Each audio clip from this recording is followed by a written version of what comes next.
Espero que hayan entendido la palabra correcta.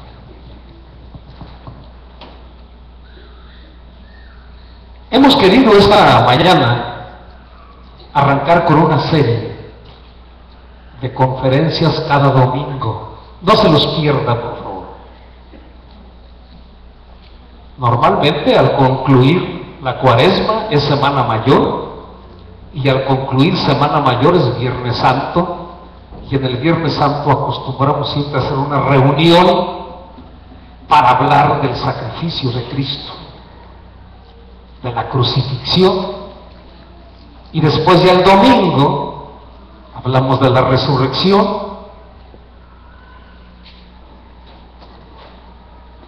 Hoy vamos a hablar durante todas estas semanas de las palabras últimas que brotaron de los labios de Jesús en aquellos últimos momentos de su vida en la tierra.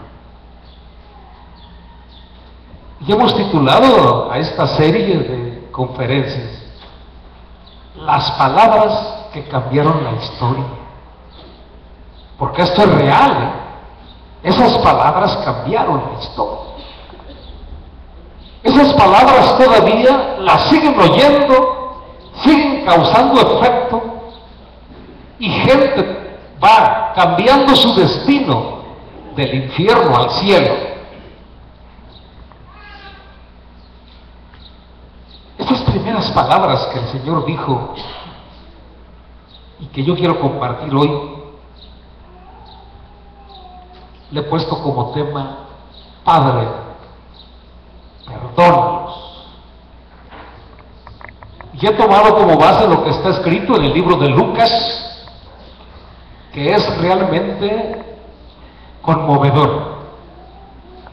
Yo quiero que en cada palabra que leamos usted se meta un poquito a la escena. Métase a la escena. No lea la palabra así, sin ponerle sentido, no la escuche. No, métase, véala con ojos espirituales, como si estuviera ahí. Y cuando llegaron al lugar llamado de la calavera, al Calvario pues, le crucificaron ahí. Y a los malhechores, uno a la derecha y otro a la izquierda.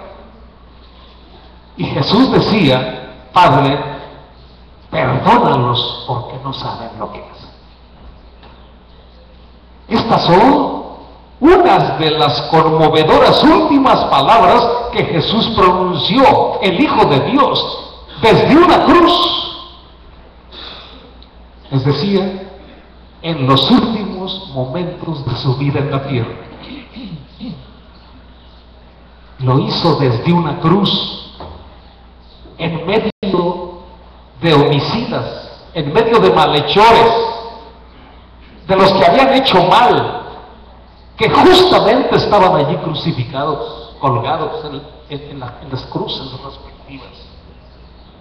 Pero él legalmente nada tenía que hacer ahí, pero ahí estaba, en medio de ellos, como si fuera el peor de los malhechores.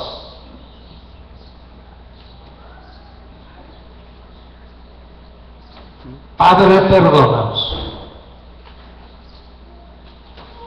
Una palabra que 2000 años después sigue resonando en el cielo y seguirá resonando, porque estoy cierto que esa expresión que Jesús dijo subió al cielo, el Padre la oyó como un eco. 2000 años después, el eco de esa voz se deja escuchar en el cielo, porque es una voz compasiva, intercesora en favor de los seres humanos, implorando el perdón divino para un pecador. Esta es una de las palabras que no solo cambiaron la historia del género humano, de los que habían nacido y muerto antes, de los que estaban en el tiempo que estaban siendo expresadas, de los que estamos 2000 años después y de los que estarán después de nosotros, Ningún ser humano escapa a la influencia de esta petición. Todos los seres humanos están incluidos aquí. Pero no solo cambió su historia, cambió su destino eterno, porque representan para todo ser humano una ruta de escape del infierno y una ventana abierta para entrar al cielo. ¡Qué cambio de destino tan radical! Sus palabras no fueron una petición para obligar a su padre a hacer algo que él no quisiera hacer. No, cuando él clama y dice, Padre, perdónalos, no lo está haciendo a un corazón endurecido y molesto y enojado por el pecado y la rebelión del hombre. No, él conocía el corazón misericordioso de su Padre, dispuesto siempre a perdonar, tal como el Espíritu Santo se lo reveló al profeta Daniel. Fíjese qué precioso. Del Señor nuestro Dios es el tener misericordia y el perdonar. Se le da a Dios el perdonar, aunque contra Él nos hemos rebelado. Y yo haría una pregunta aquí: ¿y quién no? ¿Quién de nosotros no nos hemos rebelado? Ninguno. Todos nos hemos rebelado. Pero en esa expresión estamos incluidos todos, se lo decía. Por lo tanto, la petición de Jesús, el crucificado, con los últimos alientos de vida, se alineó al sentir del Padre, porque Él se agrada en perdonar. Él se agrada cuando perdona, no cuando en justicia tiene que castigar. Deje, mira esto, es como el Padre terrenal cuando toma al Hijo. Yo creo que no hay un padre que pueda, y si lo hace, no es realmente un padre, que tome al Hijo sabiendo que se equivocó, que erró, que falló, y descargue su ira sobre él y lo haga contento, aunque muchas veces le he dicho, te lo merecías y por eso lo hice. Un verdadero padre siempre se duele, aun cuando tiene que disciplinar. Le pega en el corazón. Yo sé que muchos en algún momento, después de disciplinar a un hijo, nos hemos dado la vuelta y las lágrimas vienen sobre nuestras mejillas del dolor que experimentamos por castigar a nuestros hijos, que en justicia tenemos que hacerlo, porque sabemos que lo que se ama se corrige. Padre, perdónalos. Es el clamor de Jesús a un Dios perdonador y no a un Dios castigador. El Dios al que usted ha confiado su vida, el Dios del que acabamos de hablar o de orar, no es un Dios castigador, es un Dios perdonador. Por eso el profeta Miqueas decía, ¿qué Dios como tú que perdona la maldad y olvida el pecado del remanente de su heredad? No retuvo para siempre su enojo, porque se deleita, escúcheme, se deleita en misericordia. Los dioses paganos, y vayamos a la historia de México, una de las cosas que impresionó a los conquistadores españoles fue precisamente la piedra de sacrificios donde se abría el corazón de las doncellas, se sacaba el corazón palpitante así, y se le ofrecía a un Dios que anhelaba sangre para calmar su ira. No, ese no es el Dios de la Biblia. Dios de la Biblia se deleita en perdonar. Ese corazón perdonador de su Padre lo bosquejó de una forma magistral, precisa y conmovedora Jesús, porque lo conoció y su enseñanza giró siempre alrededor del corazón perdonador de su Padre. Por eso cuando vinieron los discípulos de Juan y le dijeron, enséñanos a orar, sus discípulos dijeron, enséñanos a orar como Juan enseña a sus discípulos. Dijo, quítense de asuntos, ustedes orarán así: Padre nuestro que estás en los cielos, santificado sea tu nombre, venga a nosotros tu voluntad, hágase tu voluntad en el cielo como en la tierra. Perdona nuestras ofensas. Aún en el Padre nuestro está incluido el corazón perdonador del Padre. Por eso Jesús, en aquella historia maravillosa del Hijo Pródigo, dibujó, plasmó para la posteridad el corazón de ese Padre perdonador que es Dios. Una historia que ha cambiado muchas historias. Una historia que quiere seguir cambiando historias. Una historia que nunca dejará de tener vigencia, porque siempre habrá hijos pródigos. Siempre habrá hombres y mujeres lejos de Dios. No sé a qué distancia, pero estar lejos de Dios lo mismo es estar un paso que estar un kilómetro. Porque nuestro lugar seguro es estar en el corazón de Dios. Por eso siempre habrá hijos pródigos. Usted mismo tiene hijos pródigos. Cada familia tiene hijos pródigos. Hay hogares y familias donde el pródigo es el esposo, se fue. O donde el hijo es el pródigo, se fue. A veces esos hijos pródigos están en casa, pero no están ahí, porque están lejos del corazón, o de su esposa, o de sus hijos.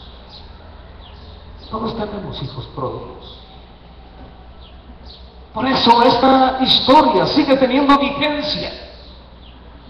Ese padre de la historia que contó Jesús refleja tres aspectos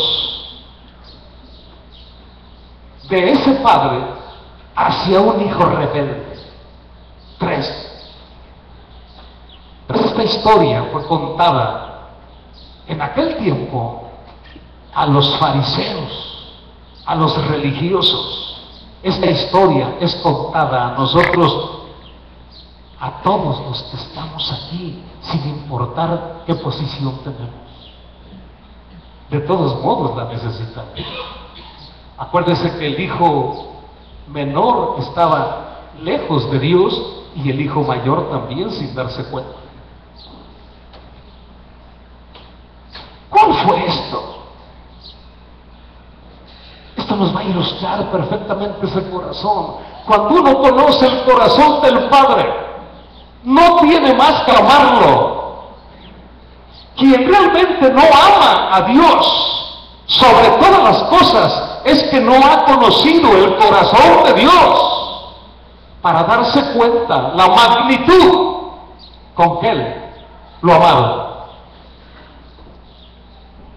¿Cuántas veces hemos oído algún padre que dice: vete, esta no es más tu casa, lo que has hecho aquí representa la muerte tuya para mí, ya no te amo? Ese no es el corazón de Dios. El primer rasgo de ese corazón corazón es que nunca lo dejó de amar. Nunca. Porque no hay duda que lo que el hijo menor hizo, lo que el hijo pródigo hizo, rompió el corazón de su padre. Lo hizo añicos, porque le mostró menosprecio y muchas cosas, le trajo vergüenza con la comunidad. Padre, le dijo este muchacho, dame la parte de los bienes que me corresponde. Y le repartió los bienes. Yo le enseñaba en un martes que el hecho de haberle dicho, dame la parte de mi herencia, está diciendo, necesito que te mueras, porque yo quiero heredar. La herencia se daba cuando el padre moría. Pero a él no importó, y aún con ese menosprecio, diciendo, vale más lo que tienes que tu propia vida, no me importa si te mueres. Yo quiero la riqueza para despilfarrarla, para gastarla. No me importa que te cause vergüenza. Rompió su corazón. ¿Cómo estaba el corazón de ese padre? Hecho pedazos, pero les repartió los bienes, se los repartió. Habla de un corazón generoso, pero donde yo quiero aquí entrar es en que a pesar de eso, nunca lo dejó de amar. Muchas veces le he contado el asunto del Edén, que narra el capítulo 3 de Génesis. Cuando Adán le falla a Dios, cuando obedece al enemigo, cuando se une al enemigo contra Dios y se rebela y lo desobedece. ¿Cómo este corazón de Dios lo saca del Edén? No por enojo, no por molestia, lo sacó para protegerlo. Porque si el hombre hubiera permanecido ahí y come del árbol de la vida, ya no hubiera podido ser redimido. Y en ese momento Él provee lo necesario para la redención. Allí apunta su palabra hacia el Redentor que habrá de venir para pisarle la cabeza a la serpiente. ¿Sabe cómo qué? Como una muestra de amor. Porque si usted hubiera sido yo creo que cancelamos el proyecto ahí. Te vas al infierno con todos y se acabó. Pero él no. Déjeme darle base bíblica. Dios aborrece el pecado, pero ama el pecado. Nunca lo dejó de amar. Esto es una verdad inobjetable que debemos entender esta mañana. No sé en qué hayamos sido ingratos, porque esto no es para el hijo de allá ni para los que andan afuera, es para nosotros los que estamos aquí. Lo cierto es que muchos hemos roto el corazón de Dios, pero nunca hemos podido romper su amor. Porque el amor del Padre hacia nosotros nos sigue envolviendo, aún lejos de Él. Y Él nos sigue amando, hagamos lo que hagamos. Usted puede pensar en el hombre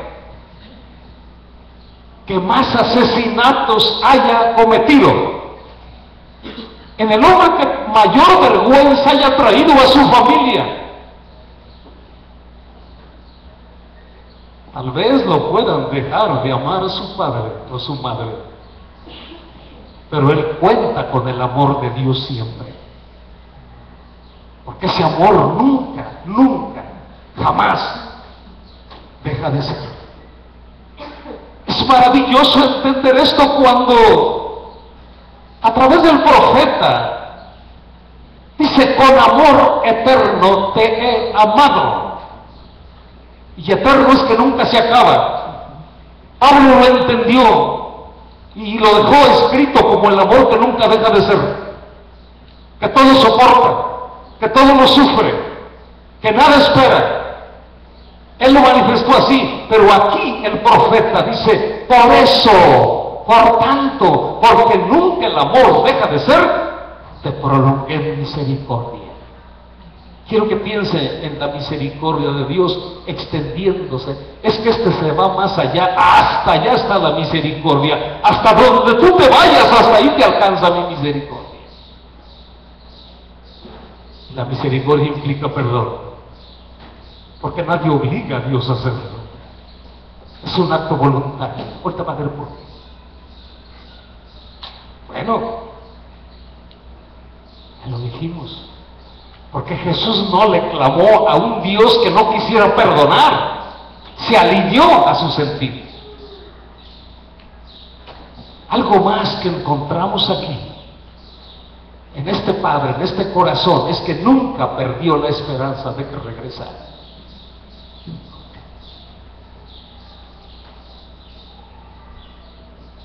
Por eso su mirada estaba siempre puesta por aquel lugar donde el Hijo se había ido y por donde Él esperaba que regresara en cualquier momento. En ocasiones hemos pecado de forma tal y nos hemos apartado tan lejos de Dios que decimos,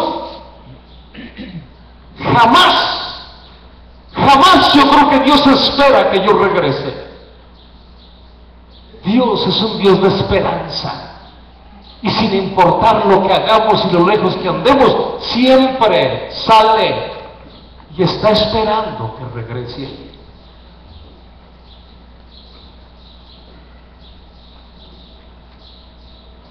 Y levantándose, vino a su padre, y cuando aún estaba lejos lo vio su padre.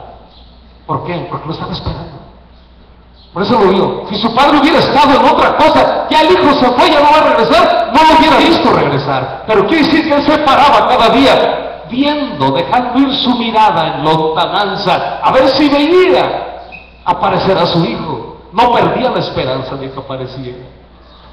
Y un padre conoce a su hijo, ¿no? Usted sabe cómo caminan sus hijos, ¿no? Pero perfectamente, lo puede ver de espaldas, lo puede ver disfrazado de lo que sea, pero usted sabe que es su hijo porque lo conoce. Bueno, pues es lo mismo. Él venía andrajoso, envuelto en la miseria, vestido de la forma más degradante, y así es. Y corrió y lo abrazó y lo besó, se echó sobre su cuello. Algo que muchos de nosotros debemos saber en esta hora es que por más lejos que nos hayamos ido del lado de Dios, Él nunca ha perdido la esperanza que rectifiquemos nuestro proceder y volvamos a Él. Déjeme contar una historia que tiene que ver, porque no es que yo quiera exhibir a nadie. Lo que quiero decirle con esto, estos son hechos reales y son testimonios vivientes.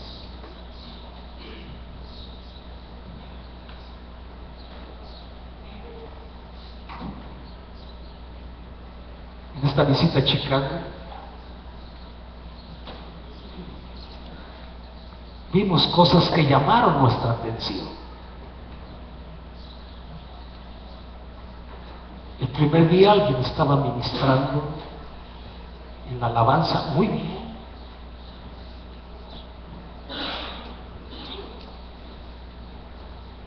En el segundo día pasó otro grupo y muy bien.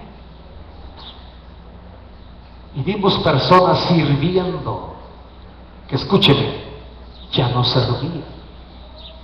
Y ya no servían, ¿por qué creen? Porque no servían. Eso me hizo llamar al pastor Javier. Siempre que vamos, aprovechamos. es como mi hijo, usted lo sabe. Y él es un hombre que recibe guianza y nunca hace nada más por nada.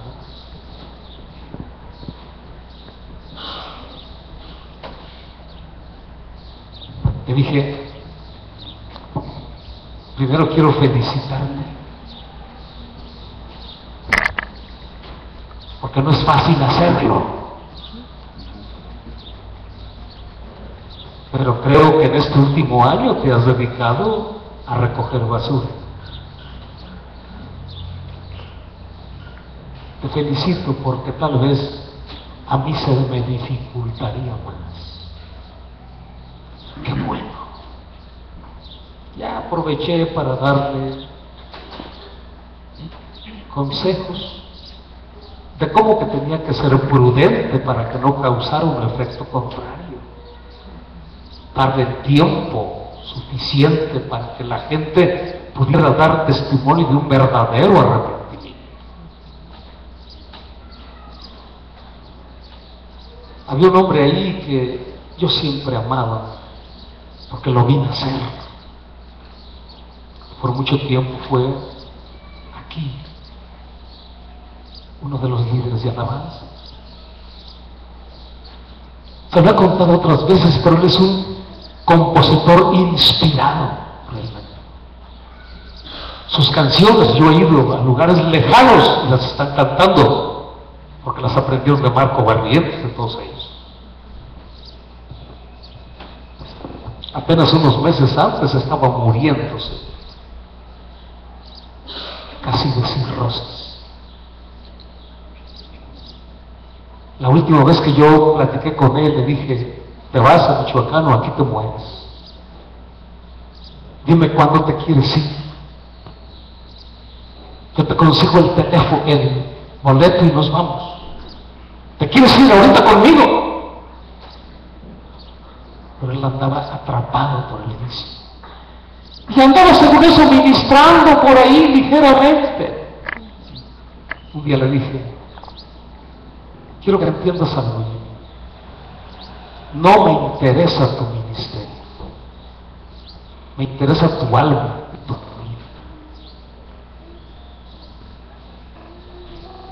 La última vez andaba por ahí sirviendo en otra congregación con otro pastor.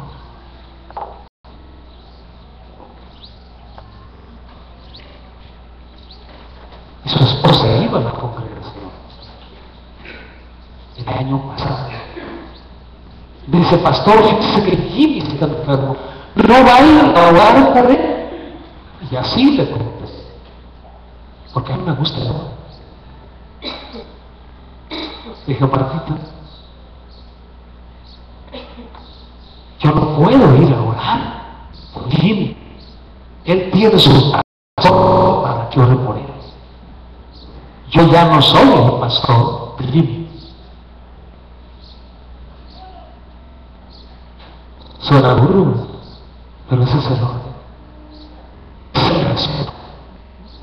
Cada quien decide quién es su pastor. Espero que usted nos sirva. Sabía entonces que él sí pudo prepararse. Y yo lo veo pensando, y ya sabía, porque él me informa todo. Sabía.